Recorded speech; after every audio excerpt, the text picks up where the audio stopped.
Hello friends, welcome to Devi's cooking. வாங்க, நம்ம இன்றைக்கி என்ன செய்ய போகிறோன்னா, இந்த பச்சரிசி மாவும் உளுத்தம் பருப்பும் வச்சு ஒரு சூப்பராக சுவையான முறுக்கு செய்யலாம். அது ரொம்ப ஈஸியான மெத்தடில். வாங்க, அது நம்ம வீடியோவுக்கு போகலாம். இது பாருங்கள், ஒரு அரை கப்பு தான் உளுத்தம் பருப்பு எடுத்திருக்கேன். இதை நம்ம பேனில் போட்டு வறுத்துக்கலாம். லேசான தீ வச்சு வறுத்துக்கலாம்.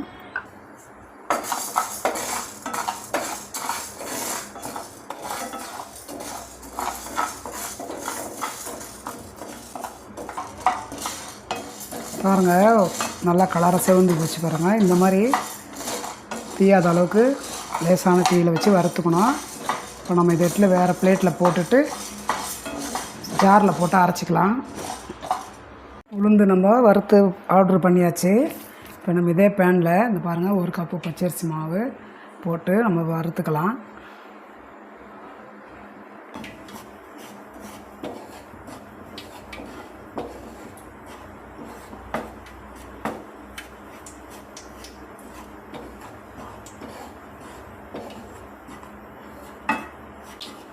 மாவு நல்லா சூடாகிற மாதிரி இந்த மாதிரி எடுத்து இப்படி போடுற மாதிரி நல்லா கோலம் போடுற மாதிரி நல்லா வறுப்படணும்.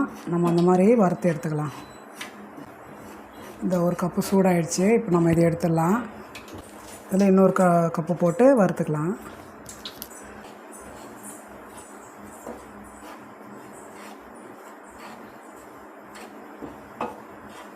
பாருங்கள், மாவு நல்லா சூடாகிடுச்சு. இப்போ நம்ம இதையும் எடுத்துக்கலாம். பாருங்கள், அந்த உளுந்து அரைச்சது அது ஒரு அரை கப்பு நம்ம இதில் போட்டுடலாம்.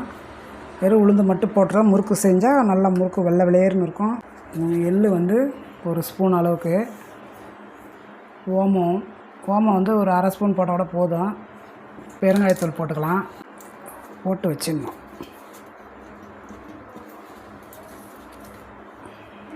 வந்து நம்ம சால்ட்டு சேர்த்துக்கலாம். இந்த அளவு உப்பு போட்டுக்கலாம். இன்னும் கொஞ்சம் சேர்த்துக்கலாம். ஏன்னா ரொம்ப சின்ன ஸ்பூனு, இந்த அளவுக்கு கரெக்டாக இருக்கும். இது இப்போ நம்ம வந்து இந்த எண்ணெயை வந்து முறுக்கு சுடுறதுக்கு காய வச்சுருக்கேன். அதில் வந்து ஒரு குழி கரண்டி அளவுக்கு எடுத்து ஊற்றிக்கலாம். சின்ன கரண்டியாக இருந்தால் 2 கரண்டி கூட ஊற்றிக்கலாம். பாருங்கள், இது ஊற்றிடலாம். இல்லை, ஓகே. இப்போ நம்ம இதை கொஞ்சம் கொஞ்சமாக பிசைஞ்சிடலாம். சூடாக இருக்கும், இப்போதைக்கு இதிலே பிசைஞ்சிடும்.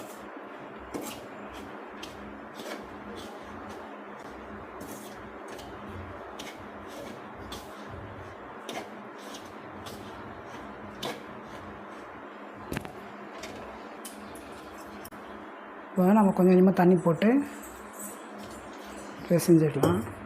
இந்த உளுத்தம் பருப்பு மாவும் இந்த பச்சரிசி மாவும் நல்லா தண்ணி இழுத்துக்கும். இருந்தாலும் ஊற்றும் போதே நம்ம சட்டுன்னு ஊற்றாமல் கொஞ்சம் கொஞ்சமாக ஊற்றி பிசைஞ்சிக்கலாம். பாருங்கள், எப்படி கொஞ்சம் தண்ணியாக தான் பிசைஞ்சிருக்கேன். இப்போ கரெக்டாக இருக்கும். இந்த அளவுக்கு இருந்தால் போதும். இல்லைனா இது டைட்டாக இதோட பிசைஞ்சிட்டா அது புழியத்துக்கு கொஞ்சம் கஷ்டமாக இருக்கும். நான் பிசைஞ்சிக்கிறேன். இப்போ பாருங்கள், நல்லா சாஃப்டாக இருக்குது. இப்போ முறுக்குழாயில் எண்ணெய் தடவிட்டு பிழியலாம். இந்த தட்டு தான் போட போகிறோம். இதில் எண்ணெய் போட்டுக்கலாம்.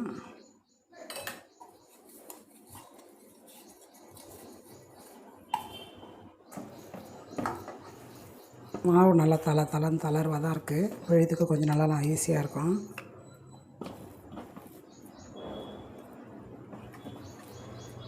இந்த அளவுக்கு போட்டால் ஈஸியாக பிழியலாம். இப்போ நான் அந்த தட்டுலலாம் எண்ணெய் தடவி வச்சுருக்கேன். தடவிட்டு நம்ம இப்படி புழிஞ்சிக்கலாம். இதில்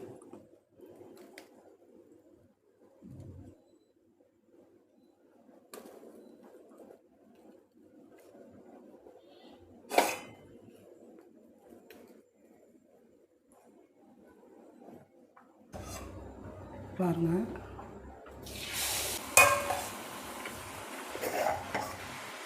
இந்த மாதிரி சின்ன கடாயை வச்சுருக்கேன். நான் பற்றி 2 போட்டிருக்கேன். இதை எடுத்து கொஞ்சம் திருப்பி விடலாம்.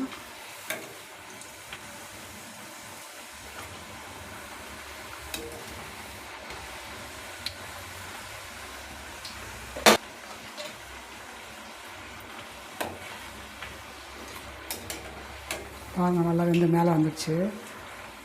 இப்போ இதை ஒரு பிளேட்டில் எடுத்து வச்சிடலாம்.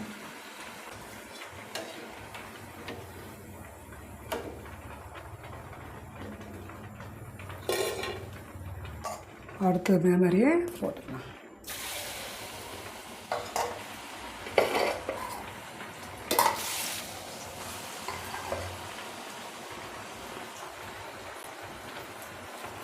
அதேமாதிரி நம்ம இன்னும் இருக்கிறதுலையும் போட்டு ஃபுல் பண்ணி வச்சுக்கலாம். அந்த மாவை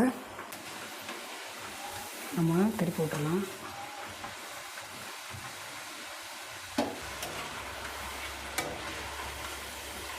பாருங்கள் நல்லா விளையாடுன்னு. இப்போ நம்ம இதையும் எடுத்துடலாம்.